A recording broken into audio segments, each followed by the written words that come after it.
Yun, sobrang rare na magkaroon ng display for the Innova V.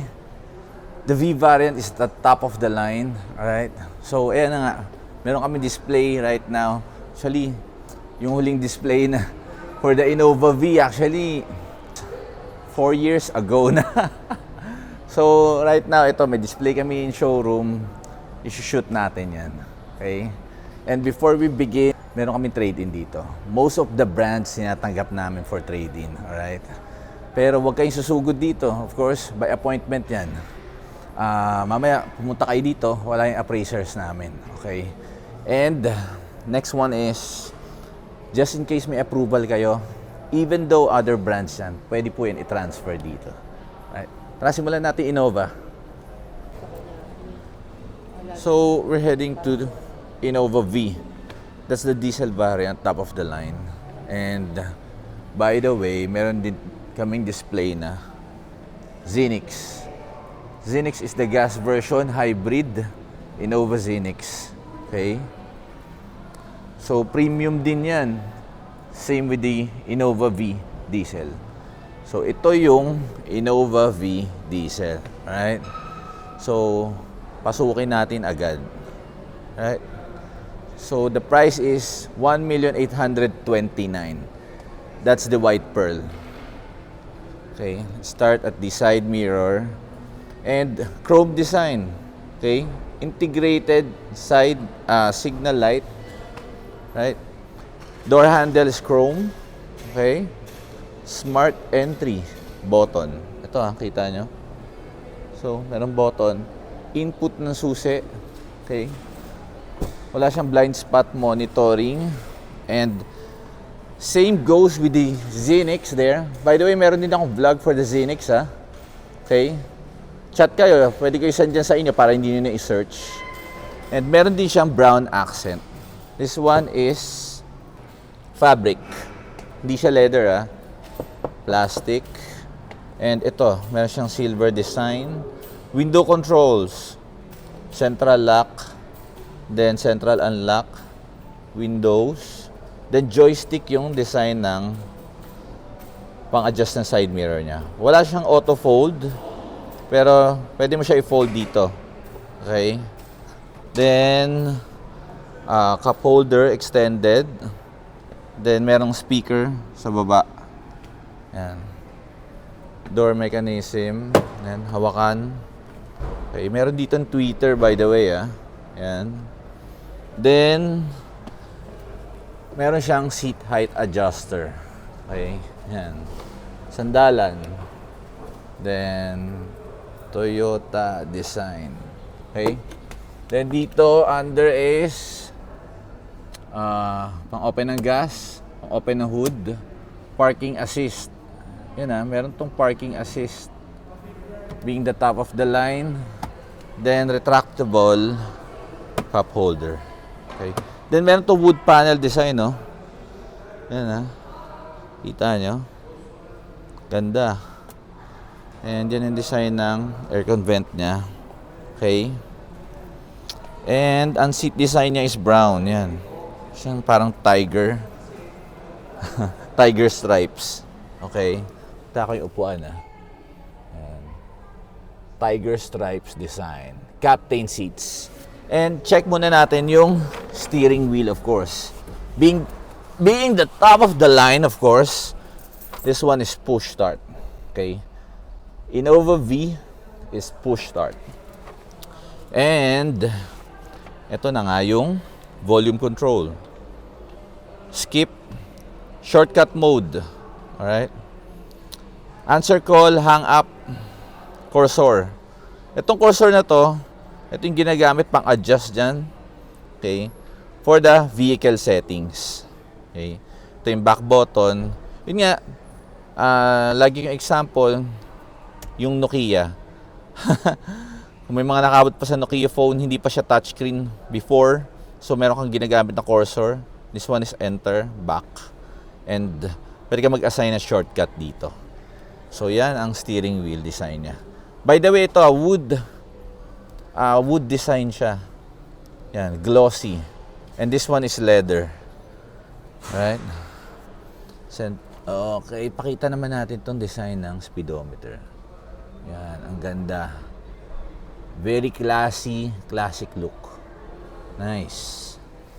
And meron tong clock dito, hazard button. So yan yung design ng stereo niya. Okay? Meron siyang input ng auxiliary and USB. Right? So ito yung aircon design niya. Temperature, rear, okay, may on-off dito ng rear para hindi ka napupunta sa likod.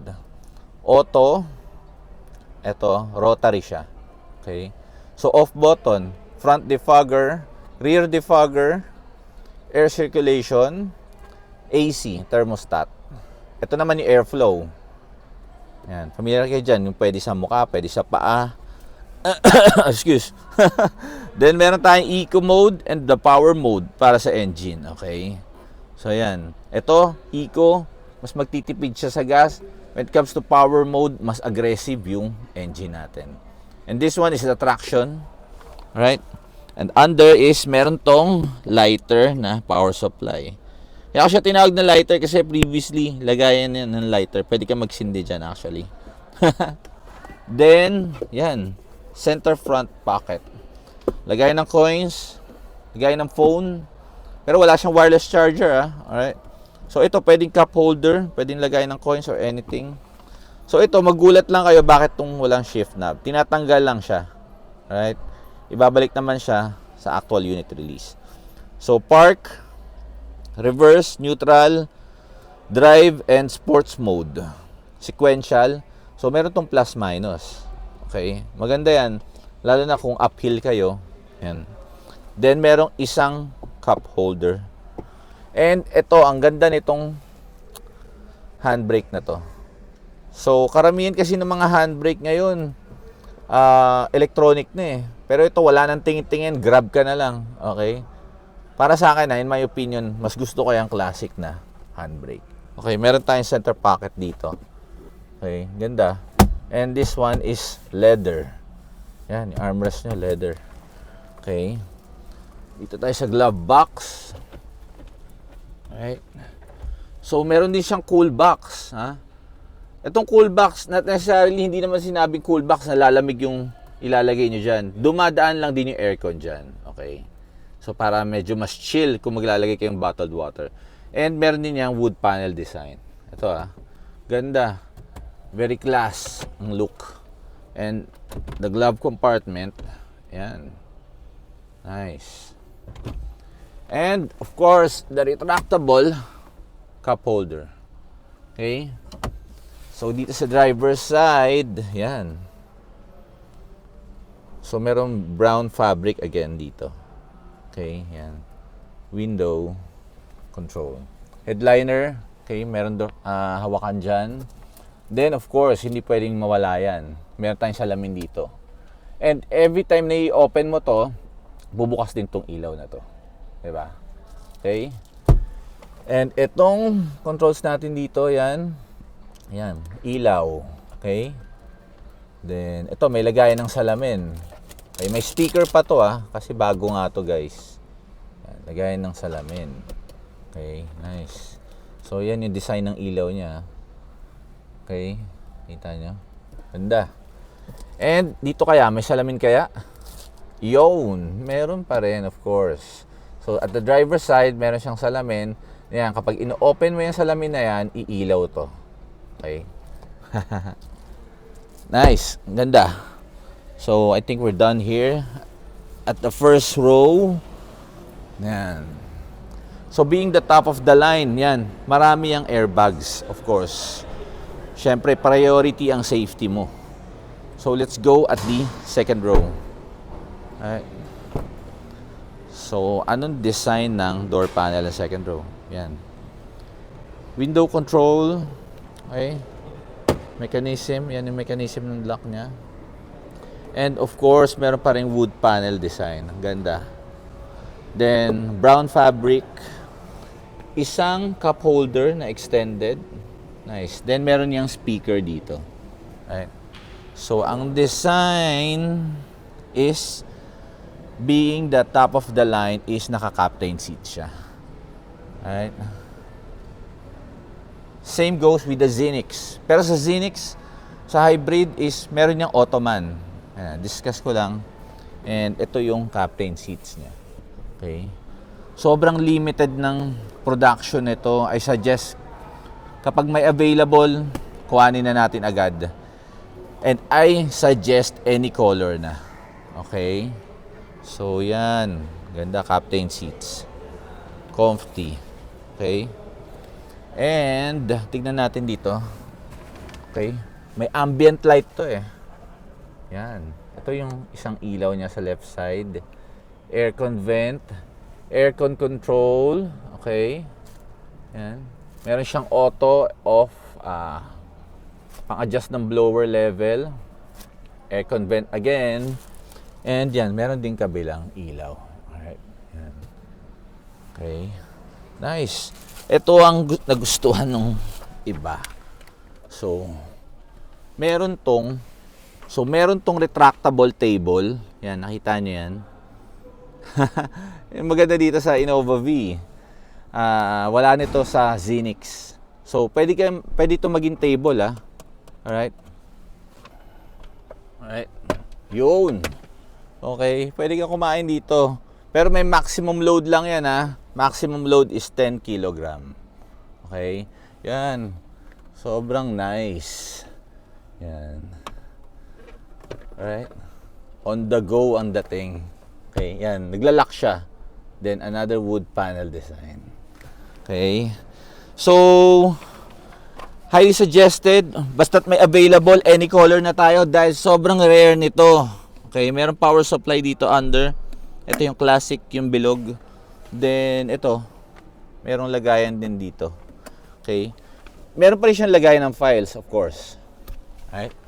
Ganda. And, meron tong center cabin light. Door function off and lit. Yan. And yung aircon vent niya sa third row is this one. Yan, dalawa. Okay? Kita ko. Kita nyo? Yan. So, dalawang aircon vent yan for the third row. And actually, pwede kang dumaan dito eh. Oh. Yan oh, papunta sa likod. Okay? Done at the second row. Let's check the third row.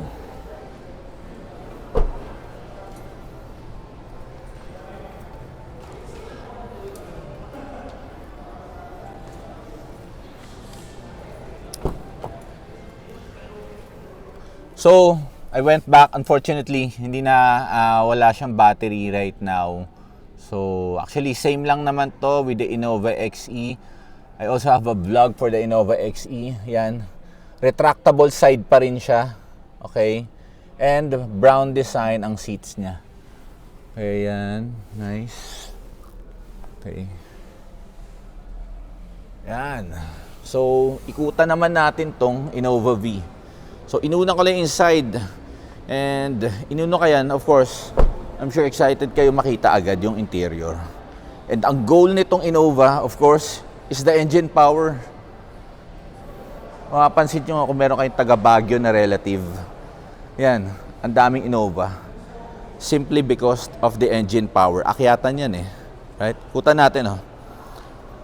The design of the headlight. Of course, being the top of the line, hindi pwedeng mawalan to ng fog lights. Yan ang fog lights niya. And front sensor for the parking sensor and the signal lights. Okay. Design ng grill niya. Nice. Meron siyang chrome design. Yan. Okay. That's a chrome design. Nice. Ganda. So, check natin anong size ng mugs niya. So, classic design ng mugs niya. Nakita nyo, 17 inches. Yan. Nice. So, hindi siya two-tone design. More on classic siya inclined. Okay? Like I mentioned, chrome design, integrated signal light, chrome design, smart entry button. Okay. Yan. Super ganda. By the way, this one is the white pearl. Meron to additional 15,000. Right, on top ng standard price for the top of the line. So, apat tong backing sensors nito. Right? And hindi mo mawala, of course, ang backing camera. Yan. Okay, see that? That's the backing camera. And the indicator na naka-top of the line kayong Innova. 2.8 engine. Okay. Ganda. Yung taillight nito, para siyang boomerang. Nice. And meron tong third mount stoplight. Okay, see that? Yan. For added safety and shark fin antenna. Alright, nice. And also this spoiler. Yan, spoiler design. Nagpapasporty ng look niya. Okay? Sobrang bihira lang nitong Innova V. Right? Set ko lang expectation nyo when it comes sa discounting hindi to yung katulad ng ibang Toyota model na super low down. Bihira tong unit na to. Right? Bihira to sa kalsada. Konti lang kayo na meron yan. And actually, the goal for the Innova is the engine power. Okay? Yeah. That's the Innova V, top of the line, white pearl. Stop recording. And that's the Innova V. And remind ko lang ulit, meron kaming trade-in. Alright? Most brands yatanggap namin. In case meron ka approval, again, pwede mo i-transfer dito yan, even though other brands yan. Alright? Visit my TikTok, YouTube, Facebook. Huwag kayo maya. Chat, call anytime. Alright? Thanks for watching.